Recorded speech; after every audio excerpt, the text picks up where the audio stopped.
God has plans to prosper you, give you hope and a future too. So let me remind you of what you have the power to do. You've been on a journey, trying to find your way. Like the sun, you're rising, 'cause today's your day to unlock every gift inside. Let your potential flow. Don't let anybody kill your vibe. Time to bust up and show. Gotta keep on reaching, keep believing. Act like you know you can win. Live your dreams, reach your goals. Be happy, you can make it. Get motivated with Cassandra. We've got wellness, church by phone. You don't even have to leave your home to be inspired. To rise a little higher with Cassandra. They said you never make it, but you're still here. Kept on pushing through all your doubts and fears. Never let a hater see you sweat. Remember who you are. When they go low, let them reap what they sow while you go far. Gotta keep on reaching, keep believing. Baby, shine like a star. You can win, live your dreams, reach your goals. Be happy, you can make it. Get motivated with Cassandra. If you got haters, they gon' hate. Keep your head up and just be great. It's your season, your winning season with Cassandra. Rise up, time to get on your grind. Go after your dreams, no time to fall behind. Push till the end and never give in. It's your winning season, get ready to win. Keep moving forward and never look back. It's time to get motivated with Cassandra Mack. You can win, live your dreams, reach your goals. Be happy, you can make it. Get motivated with Cassandra Mack. We've got wellness, church by phone. You don't even have to leave your home to be inspired. To rise a little higher with Cassandra Mack.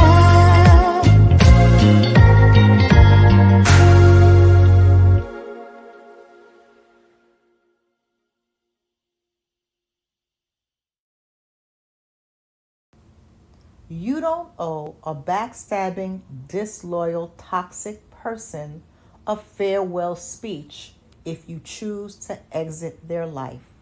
That's what we're talking about today.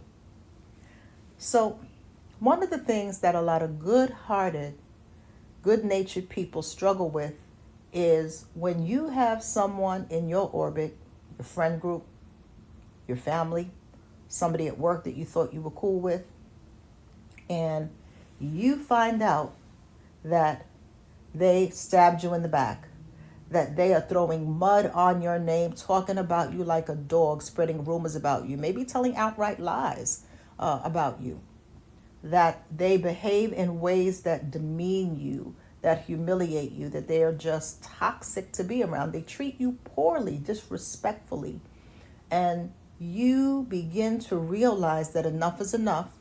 It's starting to affect your well-being. It's starting to affect your mental health. And you have decided that, you know what, I'm going to come out from among this person. We're not even aligned. Do understand that you don't owe this person a farewell speech. And one of the things that toxic people will do, particularly people who are highly manipulative and narcissistic, they will play stupid as if they have no idea what they did. Trust and believe, if somebody was lying on you or gossiping about you, they know what came out of their mouth. They were there when they did it. They know what they said. What they're trying to do is figure out how much you really know so they could figure out how to twist the lie and gaslight you. You were not called to be naive or ignorant of the enemy's schemes. You are called to be wise, to be discerning, to be knowledgeable. And so do not allow someone who consistently treats you horrifically to believe that you owe them an explanation of why you are exiting their life. You don't owe them that. And oftentimes when you're dealing with a person who is not only manipulative but entitled on top of it, they will turn around and play the victim.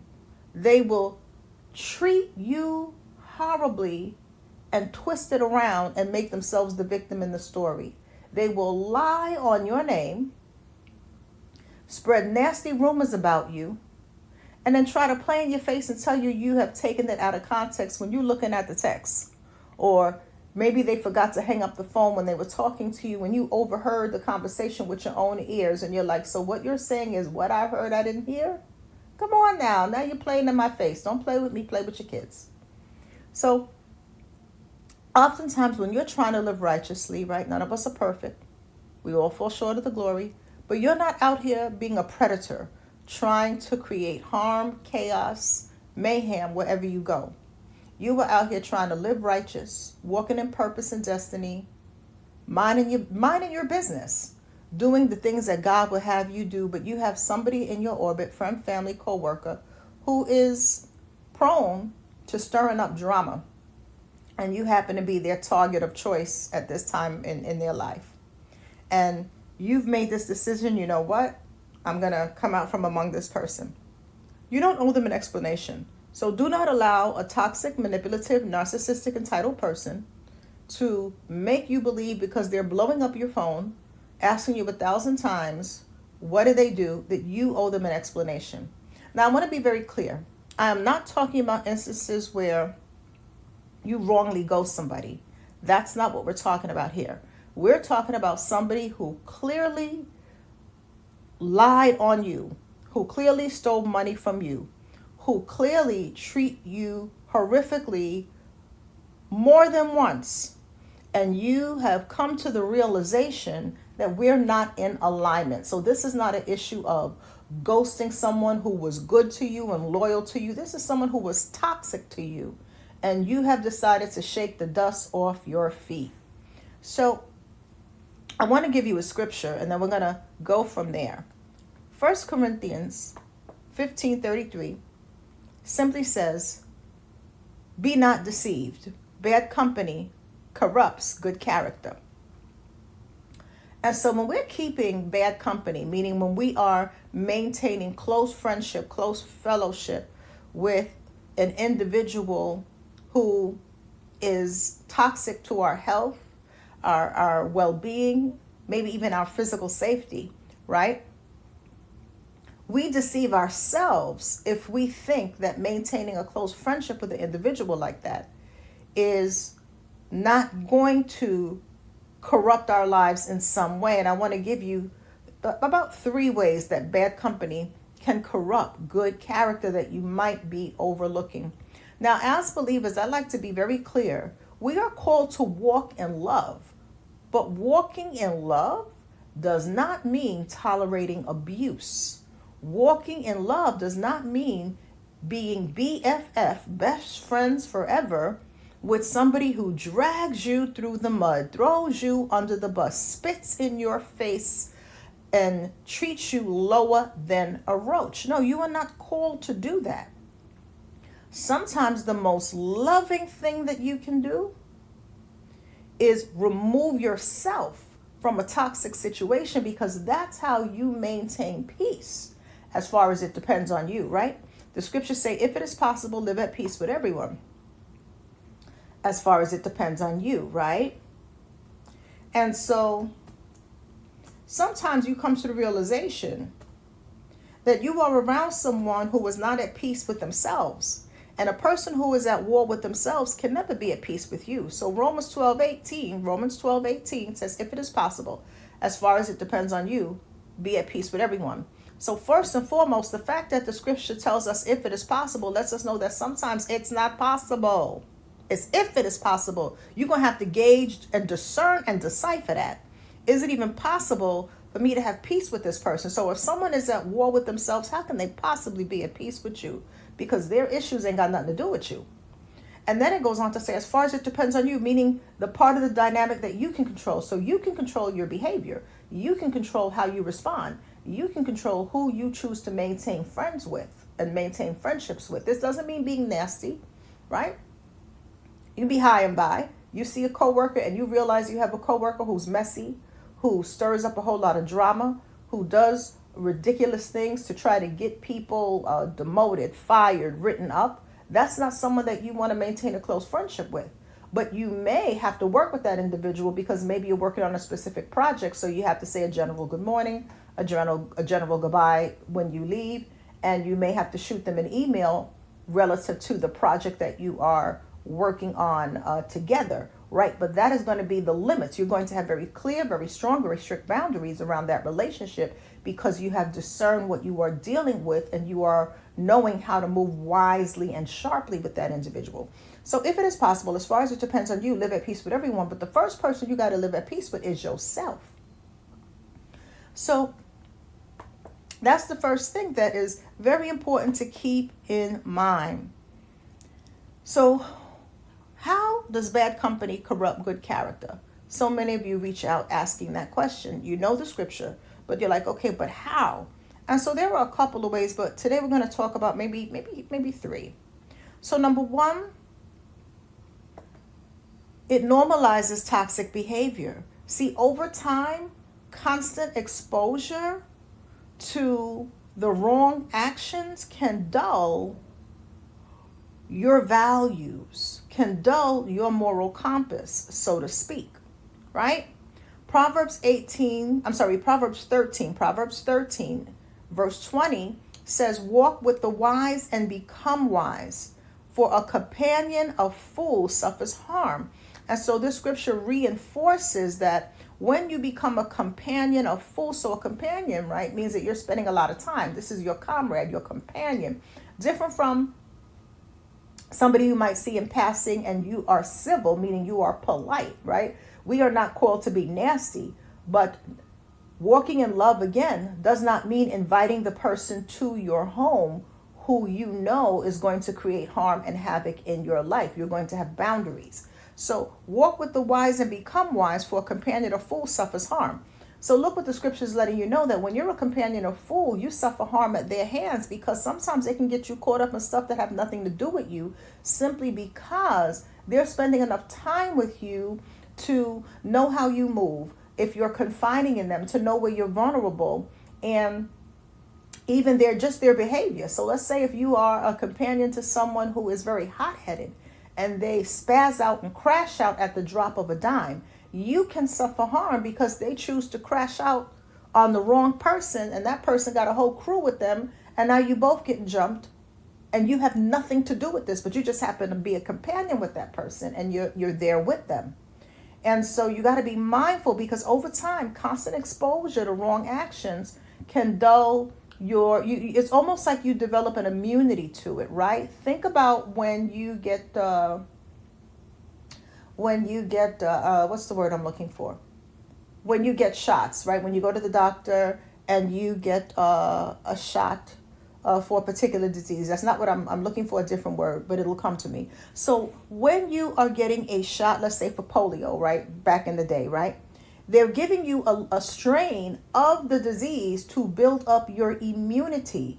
And so just think about that. So when we get immunized, that's what I'm looking for. So for people who get immunized, right? When you're getting immunized with for a particular disease, you're actually getting a little bit of that disease to build up your immunity in case you're exposed to that. And so similarly, when you're around a person who is a pathological liar, they're highly manipulative, they're constantly gossiping and saying nasty things, they're so envious of anyone trying to do anything productive and positive that they humiliate them and do all kind of nasty tactics. Over time, you become immune to the severity of that nasty behavior, because you develop you become insensitive to it. And so this is why it's very, very important, because it can make you more tolerant of behavior that you're like, you know what, it's not cool. She didn't do anything to you. Why are you ragging on this girl?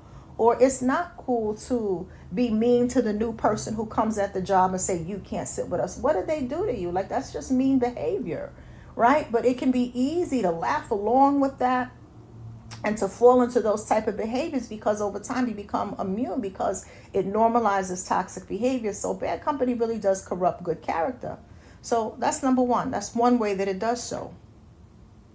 Two, believe it or not, bad company can influence your choices. So when I go into schools to do workshops for preteens, one of the things we talk about are peer pressure refusal skills. And I do a whole course on teaching them peer pressure refusal skills. What do you do when the stakes are high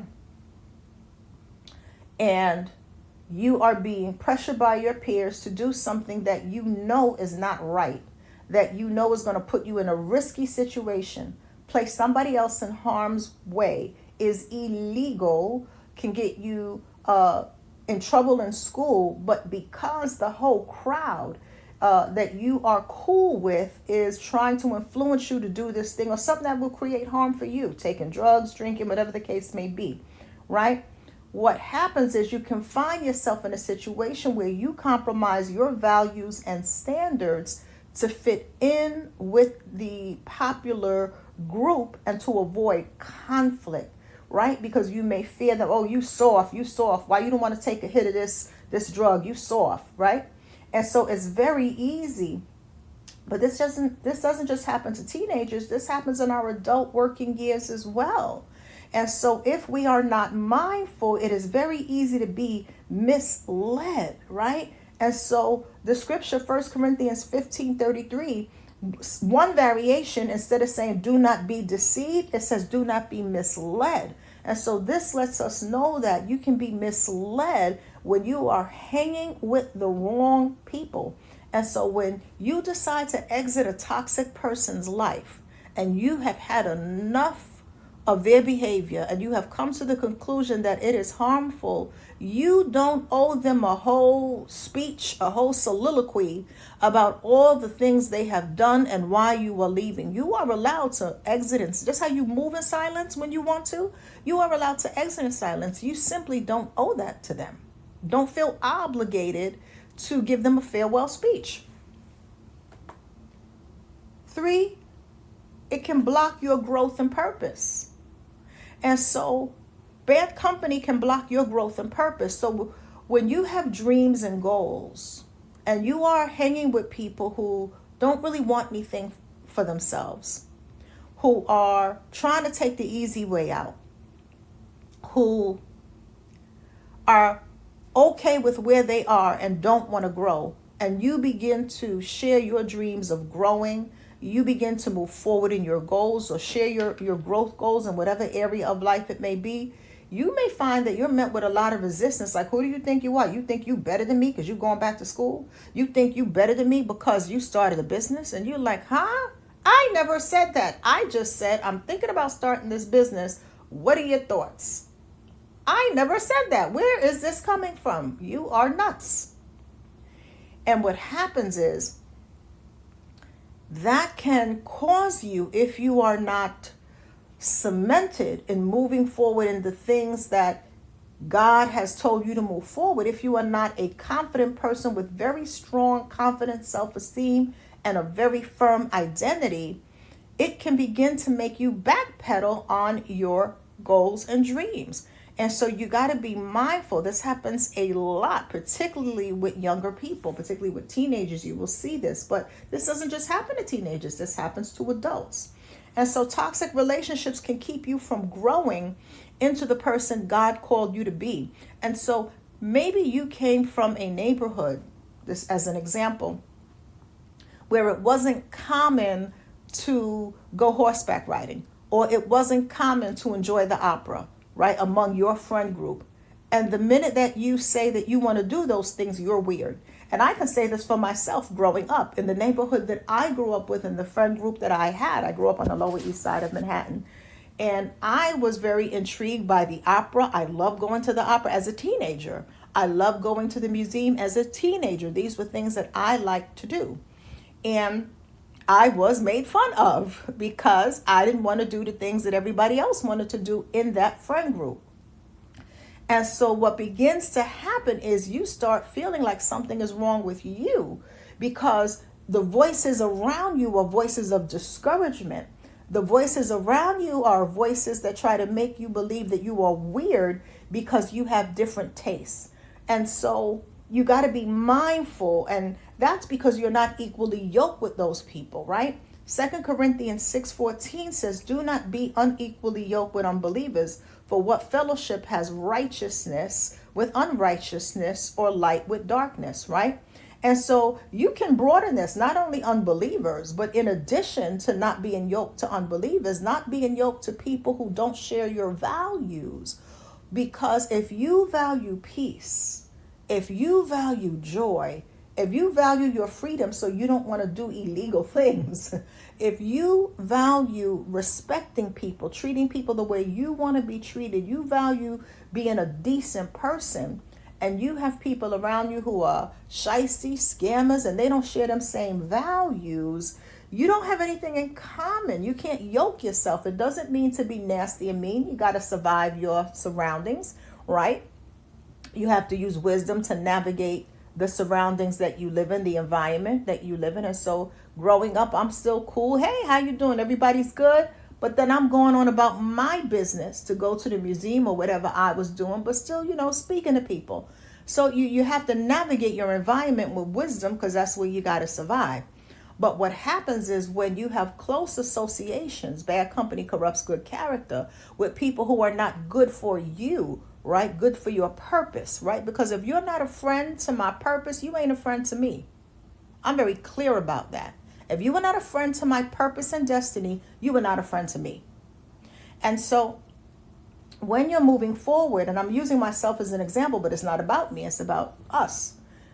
The same thing applies to any of us. So when you are moving, maybe you want to be an astronaut. I don't know. Whatever the thing is that you want to do that can seem so far-fetched to everyone in your circle, be it your circle of friends or your family, and they're really getting down on you, making fun of you, they're humiliating you, that can take a toll on your confidence. That can take a toll on your self-esteem. And if you are not rooted in what it is that you want to do, if you're not rooted in your goals and your purpose, where you're not going to let anybody get in your head and get in the way, then that can easily discourage you and just bring you in the place where you are emotionally affected by that. So just be mindful, and these are some things that you want to keep in mind. And so, in closing, when you have discerned that the individual who you've been keeping company with, that you are not aligned, and maybe you were aligned at one time, but you're not aligned anymore, and you have discerned that their behavior is detrimental to your growth, detrimental to your mental health and emotional well-being, detrimental to God's good plans for you, and you have decided that you're going to come out from among that person, and you have just started backing away, being less available, and just focusing on purpose and destiny, and they're upset because they can't access you to manipulate you and cause harm in your life, particularly we're talking particularly someone who's harmful. That's what we're talking about. So we're not talking about a loyal person and you just ghost them out. No. We're talking about someone who's created harm in your life, mental harm, emotional harm, whatever that looks like. And you have decided to protect yourself by coming out from among that person. Do understand that you don't owe them a farewell speech. You don't owe that to them. So much so that this is what it says, and this is a hard decision, but this is what it says in Matthew 10:14. If anyone does not welcome you, hear your words, or receive you, when you depart out of that house or city, shake the dust off your feet. That's Matthew 10:14. Matthew 10:14. Matthew 10:14. It says, shake the dust off your feet. It doesn't say beg them. It doesn't say give them a laundry list of reasons of why you're shaking the dust off your feet. It doesn't say to write them a 10-page essay of why you're shaking the dust off your feet. It doesn't mean to send them 5 texts of why you're shaking the dust off your feet. You don't owe them a farewell speech. And so do know that if you are deciding to come out from among someone who has been so harmful in your life, that you've come to the realization that for my own sanity, my own well-being, my own purpose and destiny, I got to come out from among this person. And that's your choice. You know, you will be led by God. My videos are general videos, and I'm always going to encourage you to go to God for yourself, to pray about it, pray about your situation, and however God leads you in dealing with someone who you have been discerning that you're going to move away from in terms of that friendship. Be prayerful and know that God is going to lead you. Trust in the Lord with all your heart, right? And know that He will direct your path. So with that being said, I want to let you know of a couple of things outside of the public videos, a couple of resources that we have available for you. So if you are dealing with spiritual warfare, I would encourage you to pick up the book, Simple Prayers for Spiritual Warfare. That's the latest book in our Simple Prayer series. And it is a collection of Bible-based prayers. So each prayer starts with a scripture specific to spiritual warfare and the different facets of spiritual warfare. It's organized into 7 chapters, and there are different areas of spiritual warfare prayers in the book. There is also a spiritual warfare quiz. It's a self-assessment for you to look through the questions in the self-assessment so that you can decipher whether or not the situation that you're dealing with is actually spiritual warfare. So there is a spiritual warfare assessment in the book as well. And that will really help you figure out how to tackle whatever it is that might be coming against you, in addition, to what you've been praying about in your private prayer time. Second, we have a workshop coming up on April 26th. So there's 2 workshops. They're by Zoom workshops. And April 26th is how to read the room with spiritual accuracy. So if ever you walked into a room unaware, unprepared, and you really couldn't gauge the dynamics, or maybe you were ambushed at the job and you were caught like a deer in headlights, not knowing what to do. Or maybe somebody in your friend group or family tried to perform a humiliation ritual, or did, and you were like a deer caught in headlights. Well, this workshop, How to Read the Room with Spiritual Accuracy, is going to teach you how do you begin to read the dynamics, understand the emotional tone and atmosphere of the rooms that you're entering, so that you can gauge how to best maneuver yourself in those rooms. So the link is in the video description box. It'll take you to the Eventbrite page. It is a ticketed event for those interested in purchasing their ticket. And you can read about what the event entails. All of the workshops come with a workbook. So you will get an e-workbook. It is an e-workbook. It's digital. And you can download it, print it out.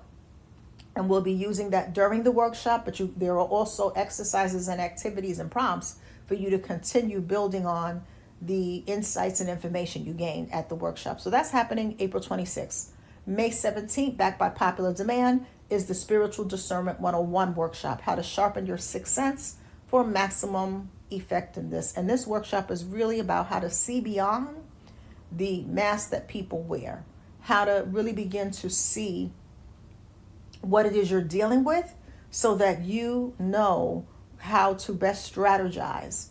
And that's Spiritual Discernment 101. And that link is also in the video description box. May 17th, happening by Zoom. All of my Zoom events are on-camera events. So if you are camera shy, my events will not be the right fit for you. Don't waste your money purchasing a ticket, because you have to be on camera to be admitted in the event. So I always like to make sure you know that up front so that you factor that into your decision making about the workshop. So last but not least, if you're not a member of the Wellness Club, you are missing out.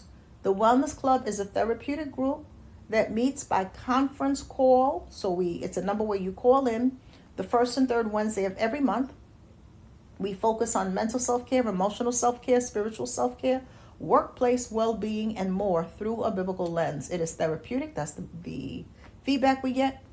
And it is much cheaper than therapy. It is worth making the investment in yourself. It's also interactive. So you have an opportunity to ask me questions. We're live on the phone. And not just me. You have an opportunity to hear from the members of the Wellness Club who are sharing their insights, who are also sharing some of their challenges. And so that doesn't happen in the public videos. You don't have an opportunity for Q&A with me.